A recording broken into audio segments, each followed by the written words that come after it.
And this graph struck us because, and you'll see, here's another thing we can do. We can highlight certain points with our technology. Well, from 2001 to 2002, this is right when they got involved, we doubled our business. But then the year after that they came into our marketplace and started unlawfully competing, we lost a quarter of that. Is there any further proof that you need, judge, or you need, arbitrator, that they harmed our business when they got involved by the fact that we doubled our business before they came in and we lost business after? That's a pretty drastic drop there, isn't it? Look at it another way. In 2003, okay, 1 year after they got involved, we went down 21%, and they almost a 50% increase. Okay? These aren't market conditions. This is them taking our business away. By the time 2006 got around, yeah, we recovered. We made back about 17% from the year before. They did a heck of a lot better than us. Green good, red bad. Something that's big and red is a lot worse than something that's small and green. Okay?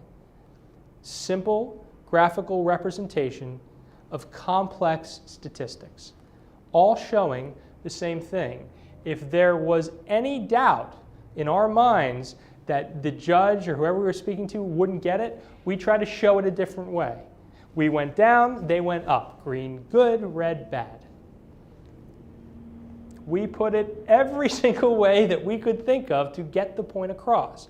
And I can tell you that this was part of a presentation that we gave at a private mediation session.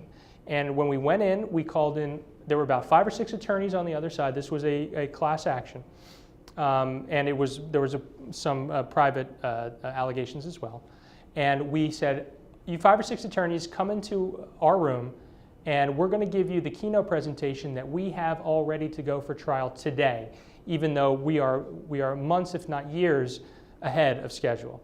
And we sat them down, we took them through the presentation, and at the end of the day, the case had it settled.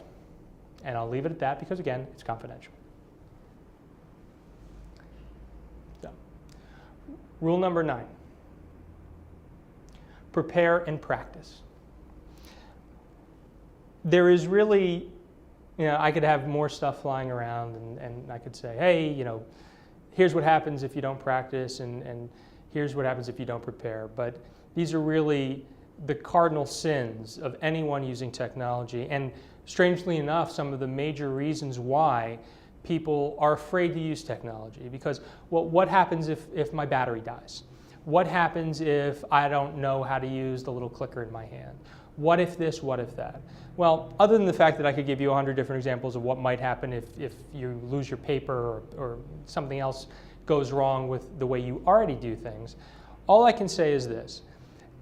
You cannot effectively use technology as part of your litigation practice unless you do, in fact, practice. It's got to be seamless, because if you are sitting there and clunking around with the mechanics of how to do things, your audience will be more concerned about what you're clunking around with than the actual message. Your message will get totally and completely lost.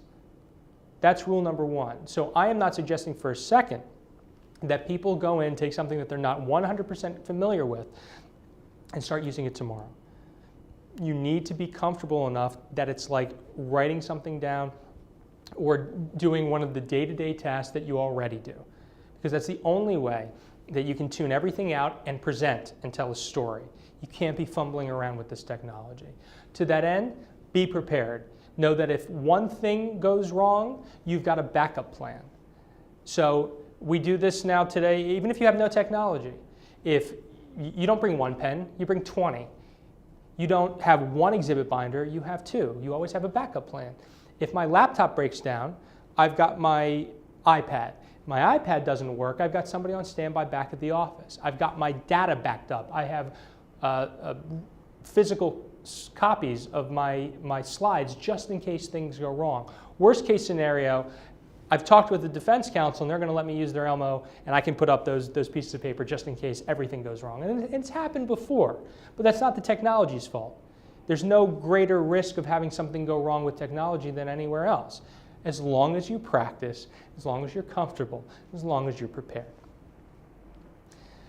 Then finally, our 10th rule, and this is one that when I go and I visit other attorneys and I help them either learn how to do this or I'm leaving for the day and we're kind of wrapping up what we've done, something I like to remind people is that stay current, because there is a huge benefit that we have found when you are using up-to-date technology and staying up to date, staying ahead of the curve, means staying ahead of your competition.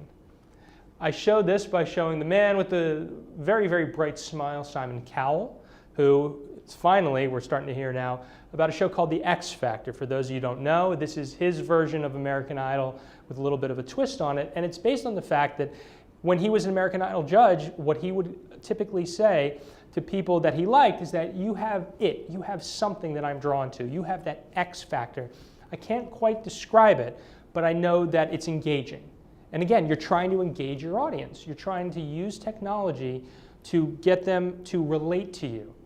Because at the end of the day, when we're telling our stories and when we're doing all of these things and encompassing all of these rules, we will have an easier time and will be more successful.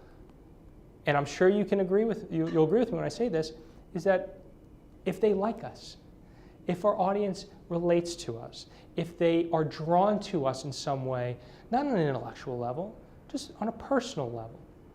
One way you can do that is by having current technology. Because if anything else, it's, ooh, look at that, there's something new. When I first bought my iPad, I was standing in line waiting for a hot dog, and I was reading a book. And I stopped, and I looked over my shoulder, and there were literally 5 people standing around looking at this new device going, ooh, that looks cool. Now, a year and a half later, the iPad was nothing new. But an attorney using an iPad in a courtroom was very new. And we talked to those jurors, and they recognized that, and they said, you know what? We thought it was cool that you were using it, so we were paying attention when you were. I had my notes on there. I had some evidence on there. We had an entire keynote presentation on there from the timeline that I showed you. And that's why I say, as of today, iPad 2 is your X factor. Now, there's stuff coming out every day, and maybe in a couple of years that this will be antiquated, and maybe the iPad isn't the X factor today. But as of 2011, the iPad is the X factor. You can do a ton with this. There are applications such as iAnnotate and Goodreader, where you can take PDFs, you can highlight, you can draw.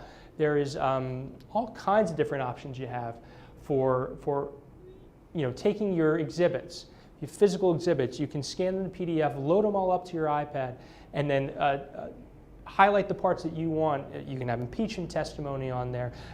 There's virtually no bounds to how you can incorporate those types of programs into your practice. There's also some pretty cool ones when you bring them into the courtroom now. There's a Juror Selection App, which I thought was just fantastic, where you can select little icons and you can write down information about them and keep track.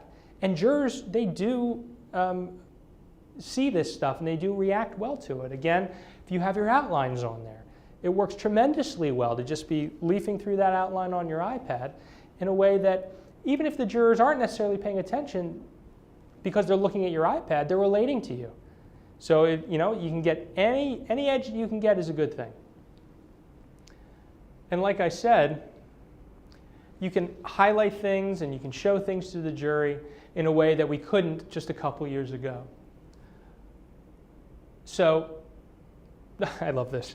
This is an image that I found on the internet of a gentleman who's giving a presentation in trial. One of the things that kind of makes me laugh is, if you'll notice, he's got a clicker in his hand and he's pointing at the screen despite the fact that his computer is behind him.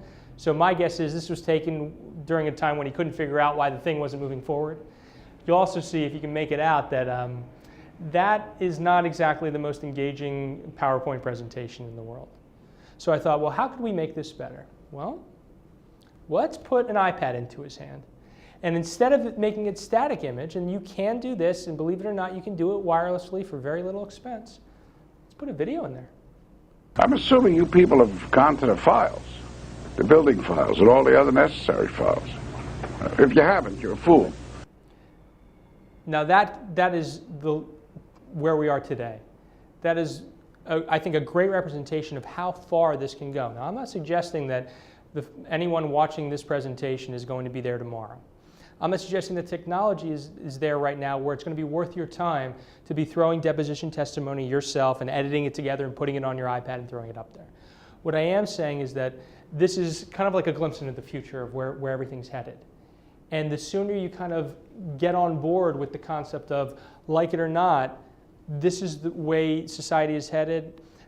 Courts are becoming computerized. Technology is a part of our lives now. The more you incorporate it and the more you try and stay ahead of a curve, you're going to have the X factor, and you're going to be able to use technology effectively now and on a moving forward basis. So to recap, tell a story, know your audience, the rule of 3, keep it simple, the reverse pyramid, movement, bigger is better, use your stats, prepare and practice, and stay current. If you follow these rules and you've paid attention to the reasons why this is important, I think the incorporation of these technologies in your practice, to the extent you haven't done so already, would be an absolutely wonderful expenditure of your time and would make you far more effective litigators now and in the future. I want to thank you for your time, for attending this presentation, and if you have any questions or comments, feel free to call me. The contact information or email me, the contact information listed here.